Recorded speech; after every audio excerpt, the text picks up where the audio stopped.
Nagpahayag ng kahandaan ng DILG na alalayan ang mga simbahan para matiyak ang seguridad ng mga nagsisimba ngayong nag-umpisa na ang simbang gabi. Ayon sa ahensya, nasa 10,000 kapulisan ang ipinakalat na nila sa iba't ibang mga lugar, katuwang na rin ang mga lokal na pamahalaan. Naritong report mula kay Catherine Landicho. Tiniyak ng Department of the Interior and Local Government o DILG ang mahigpit na seguridad sa pagsisimula ng simbang gabi upang matiyak ang kaligtasan at kaayusan ng publiko ngayong papalapit na ang Kapaskuhan. Bahagi ng tradisyon ng mga Pilipino ang pagdalo sa simbang gabi na ginaganap tuwing madaling araw bago sumapit ang Pasko.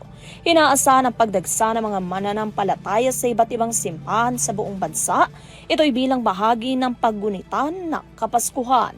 Kaya naman kaugnay nito katuwang ng DILG at ng iba't ibang lokal na pamahalaan at mga barangay sa pagde-deploy ng humigit kumulang 100,000 kapulisan na magbabantay sa mga simbahan at iba pang matataong lugar upang mapanatili ang seguridad at kaayusan. Nagpapaalala rin ang DILG sa mga magsisimbang gabi na manatiling alerto, alisto at mapagmatsyag sa lahat ng oras, lalo na sa gitna ng dagsa ng mga taong nagtutungo sa simbahan at lansangan. Sakali namang magkaroon ng anumang emergency, pinapayuhan ng publiko na agad na tumawag sa 911 para sa agarang tulong. Para sa EuroTV News, Catherine Landichos, masaludo sa bawat Pilipino.